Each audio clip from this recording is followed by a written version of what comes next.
muito boa tarde. Vamos para mais um live. Hoje, à hora do almoço, a seguir à hora do almoço, falar um bocadinho dos testes de compatibilidade genética. Vamos aguardando com a doutora Marta Amorim, que vai estar hoje connosco. Já tinha feito um live com a doutora Marta há mais ou menos há um mês sobre... Já chegou a Marta, sobre... Deixa-me ver aqui... Convidar a Marta, partilhar e agora...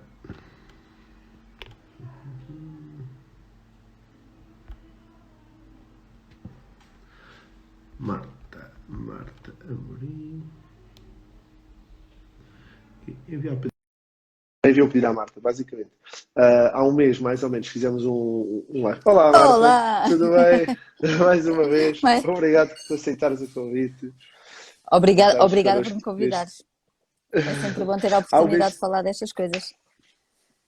há um mês nós tínhamos falado de genética e infertilidade, fizemos uma revisão um bocadinho dos testes genéticos, falámos do cariótipo e das coisas associadas à genética, e depois houve um tema que é este, vamos falar hoje, que é o teste de compatibilidade genética que ao longo dos últimos anos tem-se falado muito. E então era um bocadinho para... dentro da genética é um teste que cada vez tem sido mais pedido, e para falarmos um bocadinho do teste e associar o teste à fertilidade. E efetivamente as pessoas sempre que pensam, acontece muito nas minhas consultas de genética, aquela questão de o meu grupo de sangue é A e o meu marido é B, será que somos compatíveis? E efetivamente a compatibilidade genética não tem nada a ver com os grupos de sangue. E então é para aproveitarmos hoje para esclarecer um bocadinho o que é isto da compatibilidade genética.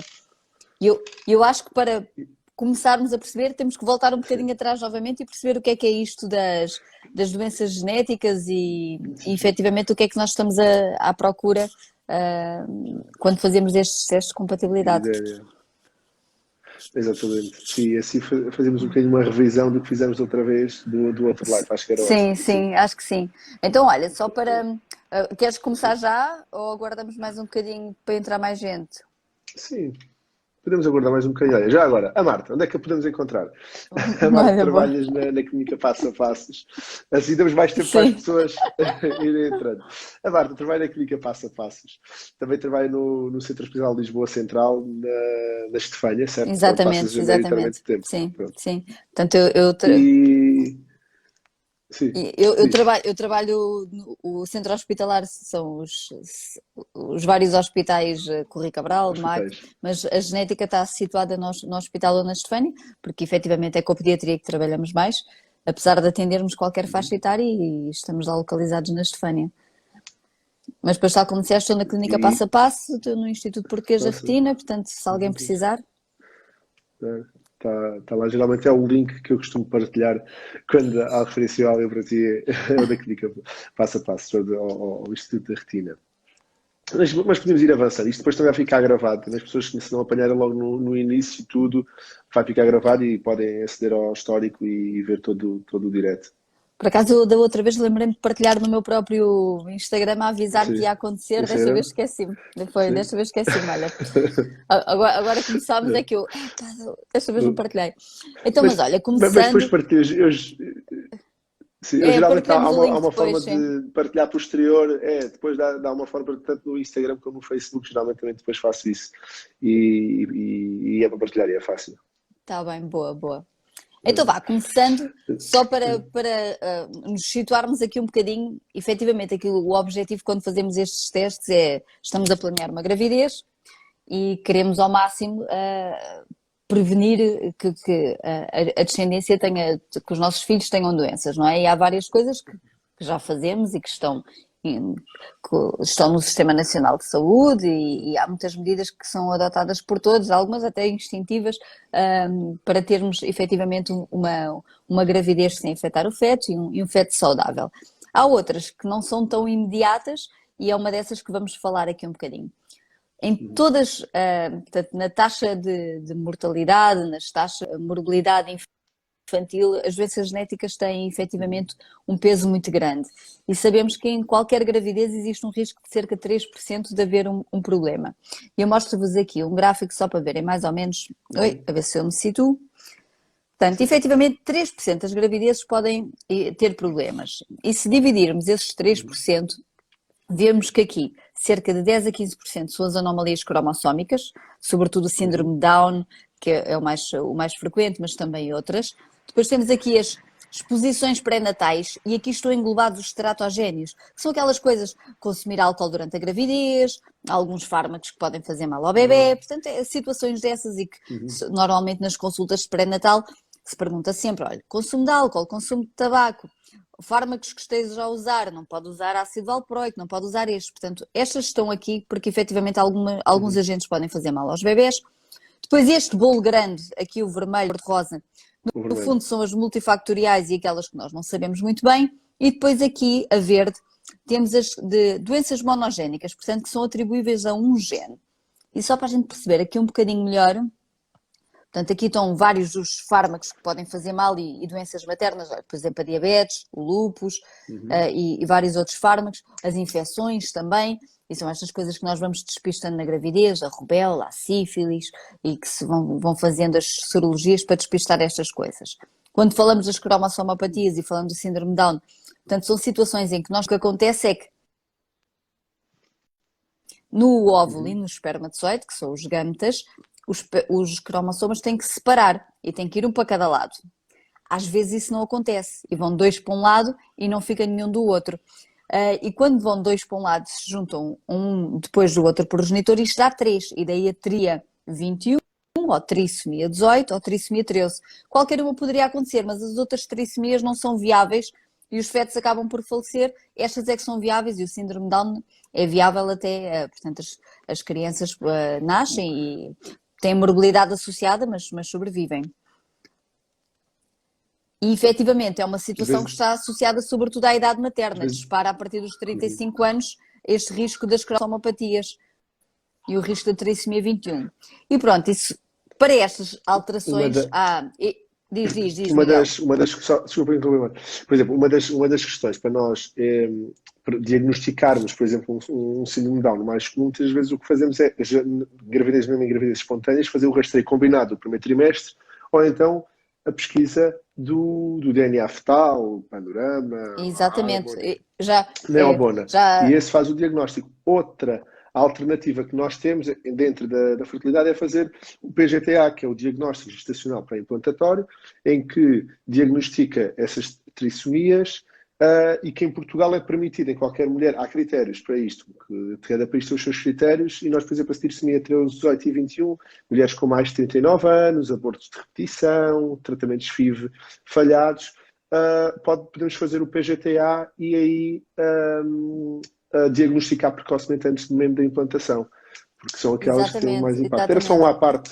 É boa, e ainda bem que lembraste disso, porque qualquer mulher é feito pelo Sistema Nacional de Saúde o despiste, pela aquela ecografia do primeiro trimestre, a translucência da nuca, as análises que se fazem no primeiro trimestre, portanto aquilo dá um rastreio combinado. Qualquer mulher tem acesso a isso para despistar a trissomia 21.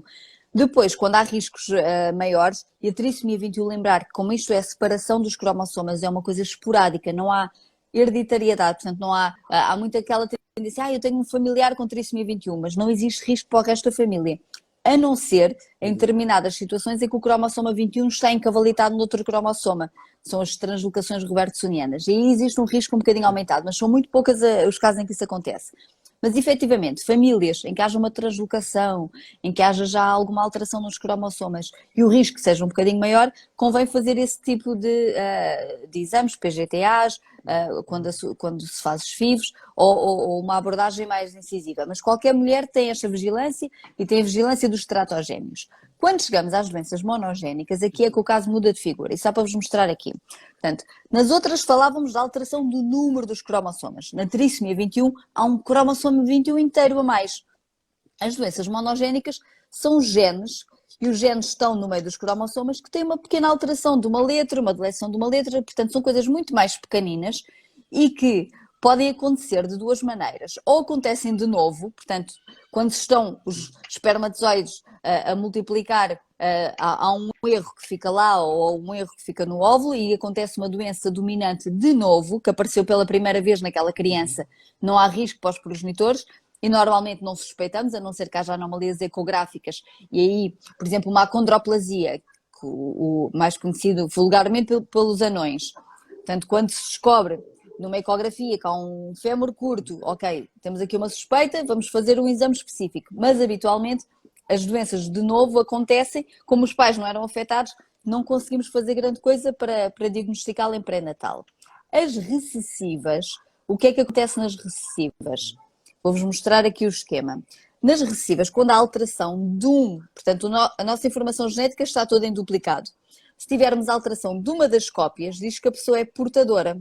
Mas a outra cópia, o outro cromossoma, o outro gene que está lá, está a produzir e, portanto, a pessoa não é doente. E, portanto, havendo um bom, esse bom vai produzir proteína suficiente para a pessoa não ser doente. É o que acontece nessas doenças recessivas. A pessoa tem uma cópia alterada, mas a outra está boa e esta está a produzir. Qual é o risco?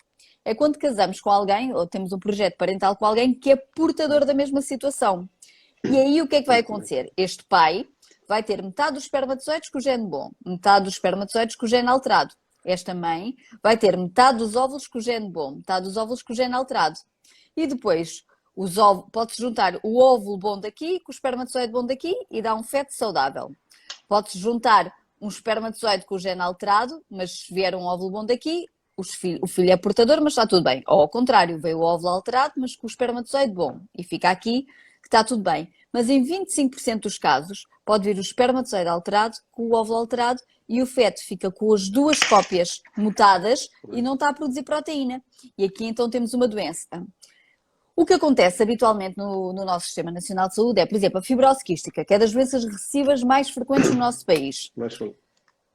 A taxa de portador da fibrose quística é cerca de 1 para 33 na nossa população. Portanto, uma em cada 33 pessoas é portadora de uma situação. Não é doente porque tem um gene bom.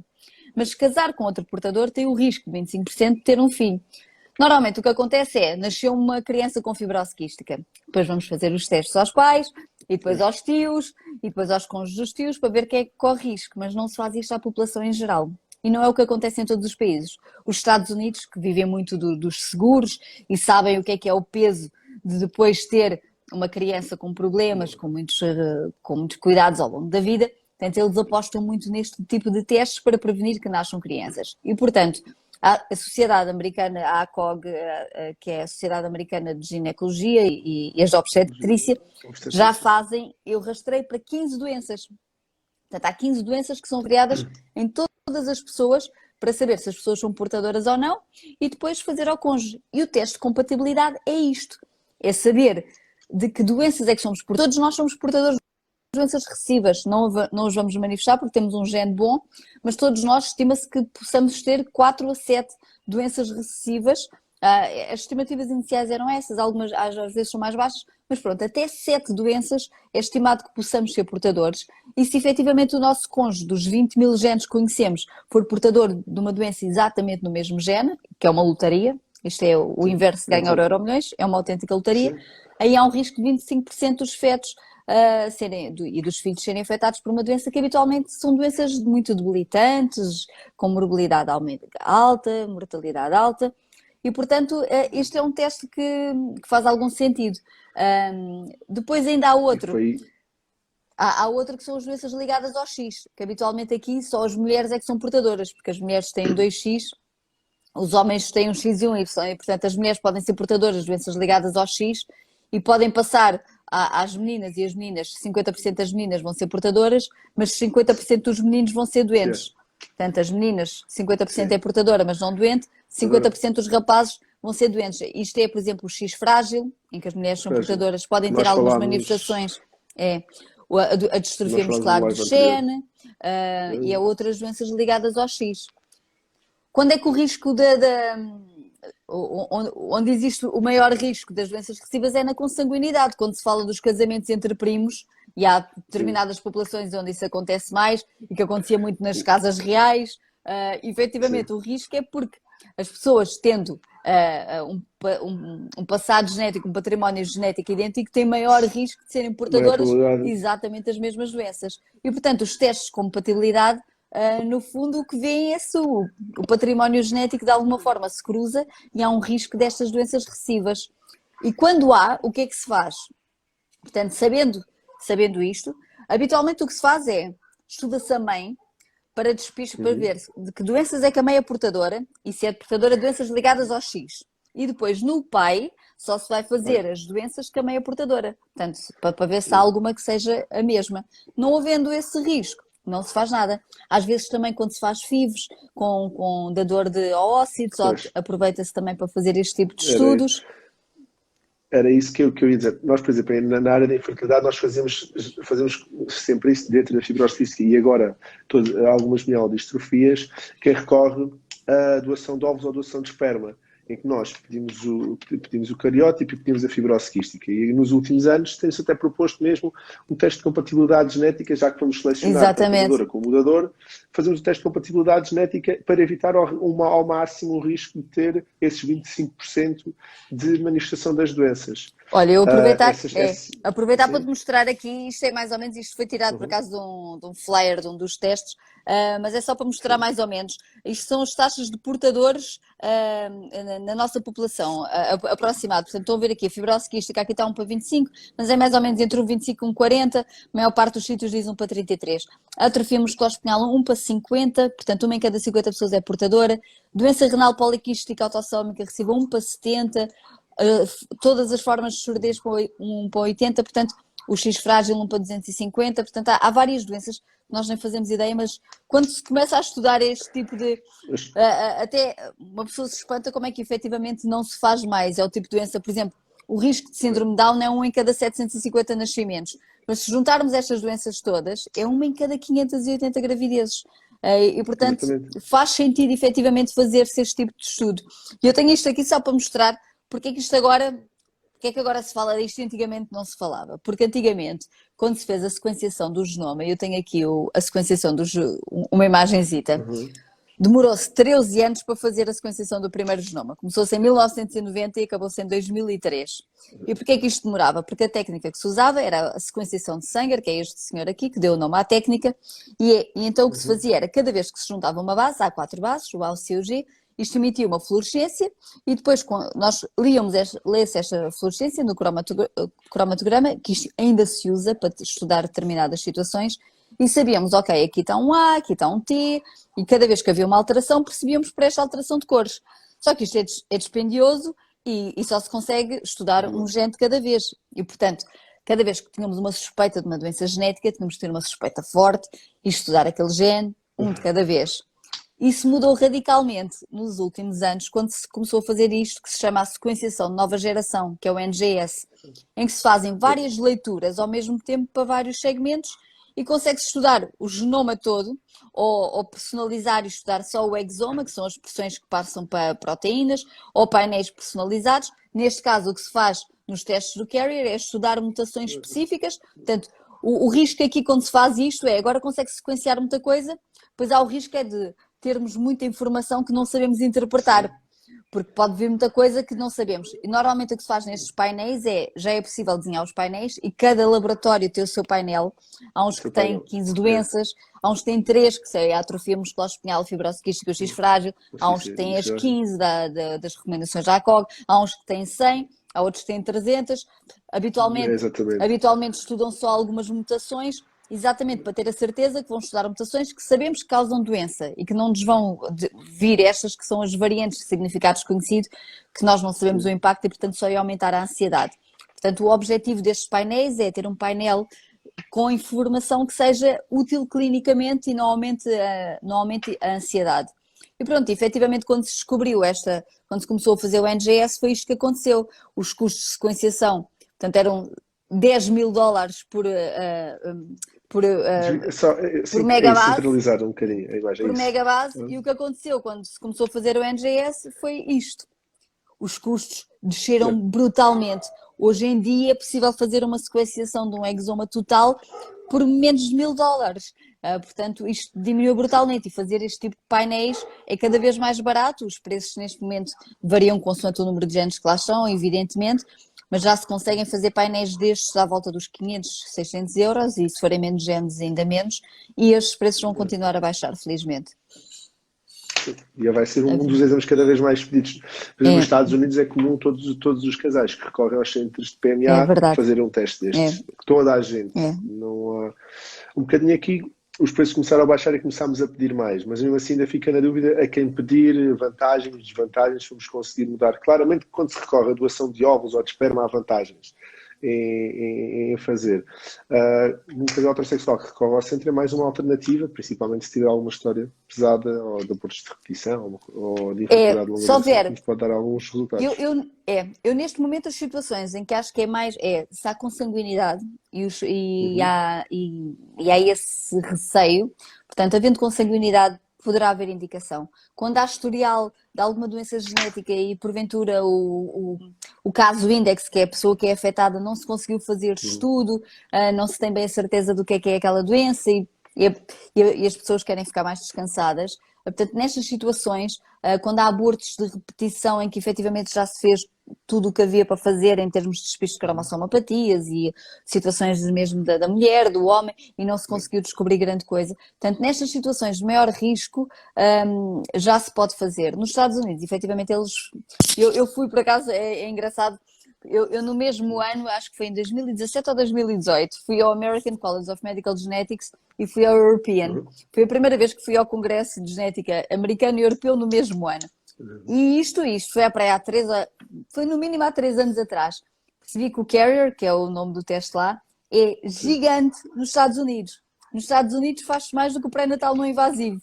É mesmo gigante, mas eu acho que é porque eles também vivem muito deste peso das seguradoras e não terem um Sistema Sim, Nacional de Saúde que comporta, e, portanto, há uma grande angústia em ter um filho com uma doença que acarrete muitos custos monetários. E depois no europeu quase não se falava. Agora as coisas já começam a ficar mais equilibradas. Mas lembro-me que na altura, porque era uma coisa que cá não se falava muito, e lá era quase tudo o que era bloco de apresentações, havia uma apresentação sobre o Carrier e é efetivamente já um teste muito batido, muito aceite, e que eu acho que tem muito interesse. É um teste com muito interesse. e uma dessas coisas, o custo que falaste efetivamente mudou completamente. Em 2017 com o teste era 1000 euros e neste momento já está a metade do preço quase. Por É, isso é. vai ter tendência a aparecer e ao diminuir o custo vai ser mais fácil pedir o teste e os casais poderem fazer o teste. Onde eu vejo mais impacto, por exemplo, é o exemplo por exemplo, o câncer, os síndromes de Sim, predisposição para câncer, quando havia um historial de câncer de mama abaixo dos 40 anos, vários familiares, sim. estudávamos o BRCA1, depois estudávamos o BRCA2, vinha negativo, normalmente parávamos por aí, cada um custava 1000 euros, às vezes mais do que 1000 euros, Pois. demorava um ano a fazer. Agora fazemos um painel de 30 genes, cada vez vai aumentando mais, como primeiro era 15 genes, depois 18, depois começaram a ser 26, depois passou para 29, agora a maior parte dos laboratórios já tem um painel de 30 e o custo passou a ser 700 euros, 600 Pois. euros, portanto, Sim. efetivamente passa a ser muito mais acessível, e quando fazer estes genes todos é o mesmo preço que fazer um ou dois, se pudermos efetivamente cobrir aqui várias situações e que tenham aplicação clínica, volto a insistir, porque efetivamente ainda há muita coisa, por exemplo, Sim, fala-se muito do exatamente. genoma, e o genoma Que não. no futuro provavelmente vai ter muita resposta, mas aos Tudo. clínicos,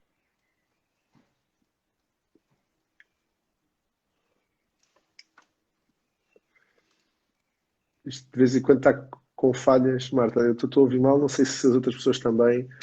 Isto depois na gravação, isto vê-se, ouve-se melhor. Isto depois faz uma correção. Mas para já deixa-me só ver que a Marta ficou sem net. Aguardar só um bocadinho, Marta. Acho que me estás a ouvir. Sim, fiquei sem Marta? internet.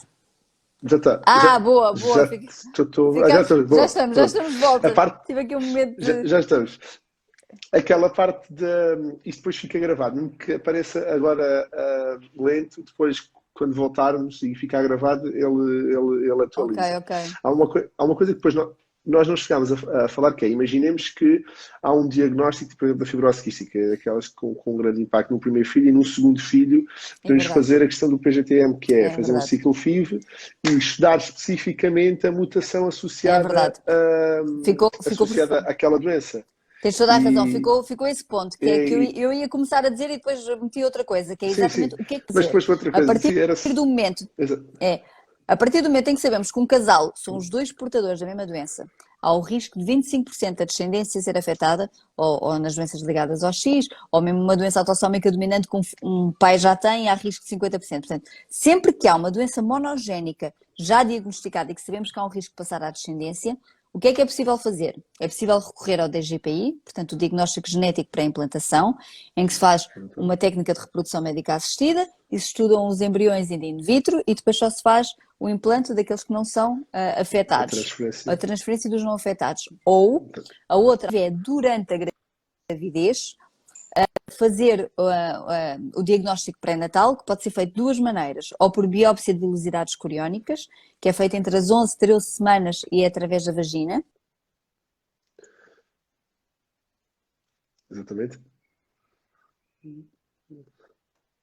ou idealmente fazer a amniocentese, que eu até portanto, que é aquela tal picadinha na barriga, que é ecoguiada, portanto, com a A melhor ecografia sintese. vê-se onde está um lago de líquido amniótico, tira-se um bocadinho desse líquido amniótico, que tem células que são eliminadas na urina do bebê e que traduzem efetivamente o património genético daquele bebê.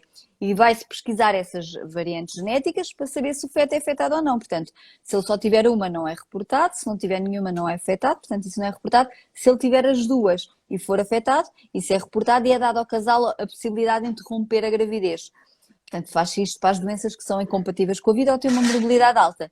A interrupção médica de gravidez pode ser feita Sim, até às 24 semanas, ao contrário da voluntária, que o prazo efetivamente é muito menor. sim. Mas esta pode ser feita até às Das 10 24 semanas. semanas. Dentro do SNS, os centros de relativamente ao PGTM, diagnóstico nacional pré-implantatório, o SNS eles fazem nos centros, mas o processo em si é feito no Porto. Nos centros privados, quase todos os centros têm parcerias com centros internacionais. Neste momento nós estamos com o CUPA, já tivemos com o Dexeus, em que se faz a biópsia do embrião e envia-se o produto de biópsia para o laboratório e depois dá-nos a resposta do embrião se tem ou não a mutação. Pronto. Dentro das amniocenteses e a biópsia das velocidades, todos os hospitais do SNS fazem, desde que tenham um centro de DPN, Exatamente. uma comissão de ética, mas muitos fazem. O diagnóstico pré-natal existe É só um bocadinho para informar. em vários Essa parte. hospitais. A parte do DGPI Sim. no público é só no São João no Porto. Felizmente o privado vai tendo É, resposta. Ainda é caro, ainda é um exame, sim. ainda é uma até cara, É, mas existe essa resposta. sim. De resto, acho que de perguntas que eu tinha recebido era quando fazer o teste ou não fazer, nós falámos um bocadinho durante a apresentação, e o que fazer se tiver uma mutação. Eram as duas perguntas que eu recebi durante esta semana dos testes. Depois a outra pergunta era a questão dos custos. Pronto, os custos variam um bocadinho, às vezes, de laboratório para laboratório, e discutir com o seu médico assistente quais são os painéis ajustados para cada situação, porque, mas isto há muitas variações de laboratório para laboratório.